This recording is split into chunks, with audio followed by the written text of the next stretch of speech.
All right, guys, what's going on? I want to take a little bit of time to explain how day traders and scalpers like myself at a high level utilize gaps. Gaps are a pretty interesting indication for market sentiment, depending on a gap up would be bullish, a gap down, bearish. We know that. It signals a lot of things like liquidity and order imbalances. It creates new support resistance levels, breakaway and continuation patterns.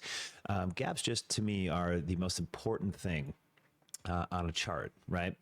And when we come into Friday's price action here, we had a call that we wanted to see yesterday's highs tag and then a momentum move up to all-time highs, which we've been calling for quite some time. So I want to kind of get into the day traders aspect and how to scalp these positions with gaps. Now, I use gaps on every single time frame, depending on what the trade setup is. Right now, we're talking about scalping. So we're going to use the 5-minute chart, which is my favorite for enter, exit, scalps, and most of the indicators, and we are going to be using no pre-market after hours for these gaps specifically. Okay, so we usually do run multiple charts up at one time, so we're going to have stuff with no gaps, with pre, without. But let's get into some of the metrics here on this Friday big breakup and predictive Fibonacci. So gaps being the most important thing, Fibonacci is one of my favorite tools to utilize these with. So right off the bat, this is this last week's 5-minute chart, all for trading, right? This is the Friday run up. Back here, we had a Tuesday gap. And what you notice about this gap is there's a double gap scenario. So we're just going to chart this out so we can easily see the gap. And this is an unfilled gap. We want price action to fill in between here, right, on metrics to get support resistance like we talked about before and historic value, right? So what we're going to do is we're going to chart off the inside gap as well. And then we're going to pay attention to how these price actions reflected on the intraday scalping dynamic of SPY. So what I like to do is chart these out. We're going to see these gaps really clean. So I just wanted to identify these gaps for you guys. What we're going to do is delete these gaps. We're going to start with the Fibonacci on how we use these to day trade. Now, this is unfilled back here for the week, right? This is the trading week. We're scalping. We're keeping it tight. We're going to utilize this 5-minute gap right here with Fibonacci back here because this is an unfilled gap. So this is something that should be on your mind for quite some time. Now, if you don't know about the Fibonacci and how we use it, if we stretch this out, we use the thing called the golden pocket. Now, the pocket is above or below the 50 of a Fibonacci. So 61.8 to 50 is a golden pocket. 38.20 to 50 is golden pocket. So the channels above and below the Fibonacci are the golden pockets and the most used pockets on Fibonacci support resistance.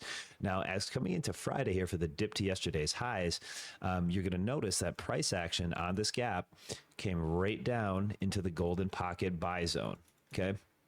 And then you're going to notice that we had a big breakout, and what these levels did for FOMO here, it took over and obviously did a melt up, but predictively this unfilled gap back here gave you a buy signal at yesterday's highs, the golden pocket, and then it gave you targetable hits. So once we're over the 100 fib, you start looking at extensions that play out for your targets, right? So if I had a dip by here, I'd be out of a bunch of my position here, maybe 80%.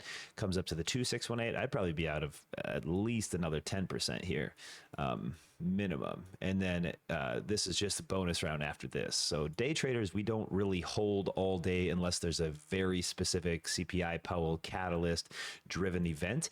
And as you see here, it predicted actually the tippy top of the close just from a single unfilled gap. Okay, unfilled. It's very unique. Now, I'm going to keep this fib on. I want to go back in time just a little bit more. And I want to kind of start looking at other gaps that were already filled, right, in price action from the week prior. So we have another 5-minute gap right here. And as high as my extension goes, you're going to see here if I utilize this gap, I'm going to point it down. Why? Because this is a gap down. As we discussed earlier, the sentiment of a gap, which way it goes, is usually a gap and go, and it designs sentiment. So on this gap, on the downside of things, right, coming down, we are looking sentiment down. And what this is giving us is how far we could potentially go down. And if you notice, my farthest extension is 4.236, and then the easiest ones to hit, this is like, 89% chance, and then 2618 a little bit farther past. Now, when you come into the dip buy zone of Friday's gap, you're going to notice that the prior gap, not the unfilled one, that the Fibonacci that just drew, but this guy also gives us a absolute bottom that matches up perfectly with the algorithms for a dip purchase here on the unfilled double gap and their Fibonacci golden pocket. Now, these Fibonacci gaps should be used with other indicators that you can add on sentiment, like a MACD or an RSI, and then you can get way better entries intraday off the 5-minute chart by using price levels on Fibonacci. So these things were extremely predictive, right? On the last one we go, and as you come into some of these gaps and start back testing these gap strategies, you're going to see, just going back in time, even on a 5-minute chart, utilizing a gap. Now look at the Fibonacci structure here. It's a downside gap. This is another example here, right? And sentiment is down from this gap. This is unfilled, right? Look at this guy right here, no fill. So price action did not fill anything in here. So we will have to come back to this gap initially and fill it after the Fibonacci is done usually playing out. Fibonacci uses these extension levels as support and resistance, and a lot of back testing will always happen for confirmation of momentum and sentiment of the move. So when we have this gap right here pointing down, so our sentiment is down, we're going to look for a golden pocket short. Here's the gap, down. And what did it hit? 1618. That's our first extension and our price level. Once a 1618 is hit, generally it will retrace to either the 100% fib or the golden pocket short that we were speaking about before, in between the 38.2050 and the 618.50, right?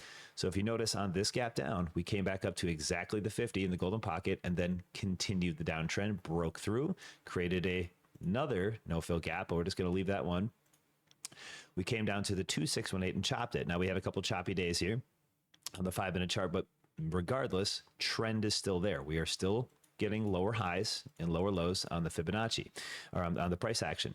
And the Fibonacci has not completed to 4.236 yet. Now, again, for multiple days, continuation, we played this very nice for every pop short day. We shorted it back down until it hit 4.236, right? And then it retraced all the way back to fill the gap and or imbalance, right? Because this is a liquidity issue. So this provides a lot of opportunities on just a 5-minute chart on where you can see. So let's go to the next gap here. We have a sentiment change on this one. So this one's a little bit different because you got to be able to predictively know when to swap biased, right? So this is a gap down. So initially you would be setting the Fibonacci this way, right? And looking for the downtrend to continue. But we have a system for this that shows you when there's a recovery of a certain level, aka the golden pocket, it will change trend, right? So this is a trend change fib. So we have this gap down, but you notice the price action never got to the 1618, right? It broke back into the boxed Fibonacci. The 100% to 0%, whatever way you draw it, is the box of action. This is a sentiment box for me. So if it never comes down to the 1618, we have a sentiment saying, hey, this gap down might not hold and produce a further move down because sentiment hasn't even brought it to the 1618. We couldn't even get down to the 1618 support. And once we have recovered the 100 fib support, we are in danger of popping to the opposite way. So my sentiment and mindset needs to shift when the Fibonacci price action acts like this. So we are inside the box. We know tagged 1618 came all the way to fill. Okay, now we have something on an uptrend that has filled. Now we no longer have the gap. So what's the best incantation? Well, the gap creates historic support and resistance, so they will always be used. It's not something you just throw away. So once reversing the Fibonacci here, when we noticed that it wasn't going to be heading back down and it gave us a sentiment of that, we flip it, right? And now look at this. Since we knew that it was staying in the box and it was not going down to the extension, and we have other indicators for this, MAC, support, RSI, there's lots of things that would have told you a helping hand to get that in. We now have an upsided Fibonacci where we can get some extensions to play out again. So as long as we are above the golden pocket, right, we are going to break upward. And as long as we're outside the box, we have a chance to go that way, right? So we are now outside the Fibonacci box, holding support on the 100 fib, your target, 80% position out, 1618, the rest of the position out, 2618. And that whole trade was literally developed off of gapped price action, because gaps are the most important thing on any time frame in any chart. And that sentiment was easy to see because we couldn't hit a 1618 extension. So a couple more examples, even if you go back in time, and I'll show you some really interesting ones that we found out. So even on the sentiment back here, right? Let's take this for example. This was the end of October. Coming into November. So if you know about the sentiment, usually between August, September, October, we have a pullback in the market. And we had that, right? For 3 months. Back, back, back. And then this is the fire off right here that started the melt up. Okay. So we got a big old melt up after that big down. We had a gap here, gap here, gap here, gap here. Like, what in the world do you have to do with that? Now, we could day trade a lot of those gaps, but if we have a bunch of unfilled gaps paired together, I'm going to notice how big these gaps are. These are the two biggest gaps that I see in this algo sentiment change, where the algos went back to a buy zone. Is going to be a short squeeze melt up, right? Now, let's look what happens when I utilize unfilled gaps in a larger scheme. I'm going to take a Fibonacci from the top of this gap and bring it all the way back down to the bottom of the bigger one. I'm going to ignore the tiny gap that's down here. And I think there's another one right down here, too small. These giant move gaps here that just create huge imbalances, we're going to focus on.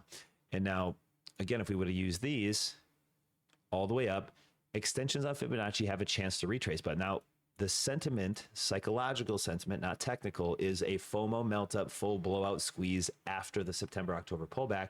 We were going to head out to all-time highs. We were talking about that. If it starts to squeeze, we're going to head up. So our sentiment is uptrend all the way up to the 2618. Now look where Friday ended up with that double gap, the tippy top of the market on Friday. You know, you can't make this up.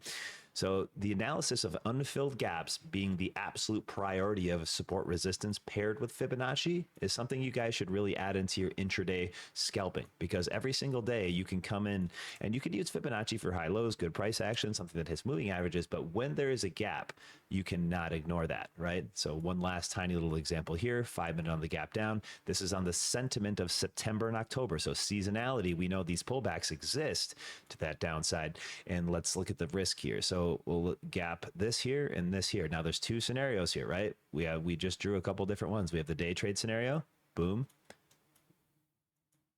Look at that. So let's look what this happened. Let's look what happened here.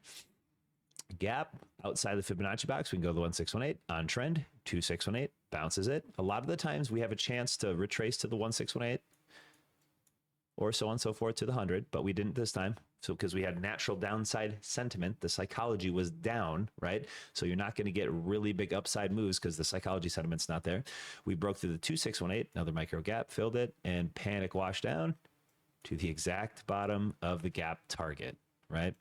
And if we want to use that bigger gap strategy where there is multiples, and we want to look for the 2618 and so on and so forth, or 1618, we're stretching our luck here, of course, but we're using this double gap here. Both unfilled. Let's go see where this ends up. 1618.5. So like I said, we're gambling here on that downside before the retrace. There we go.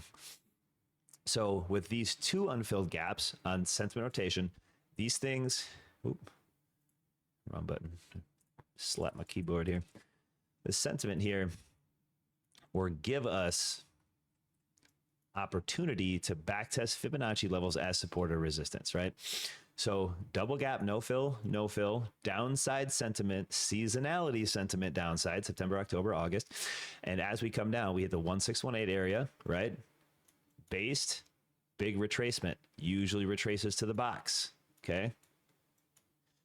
Could not get inside the box, failed the box because we could have went to the golden pocket area if we would have maintained above the 100%, but we didn't, right? Failed back down. Shift starts again to the downside. 1618 melts. Obviously, our magnet is 2618, and that is usually the final extension. The 400 plus extension, that is a bonus round, we call that. So anything out here is purely bonus round. I'm usually in the trade 80% out here, 20% out here for the 100. I'm out between the 1618 and 2618 on all my day trades, because if you are day trading this is a massive amount of points on the futures that we trade every day, and so on and so forth. So literally just with a few examples of only utilizing a 5-minute chart in gaps that create those big imbalances, we have a very good strategic tool to give us support, resistance, along with sentiment. So I hope that helps. Tune in for the next.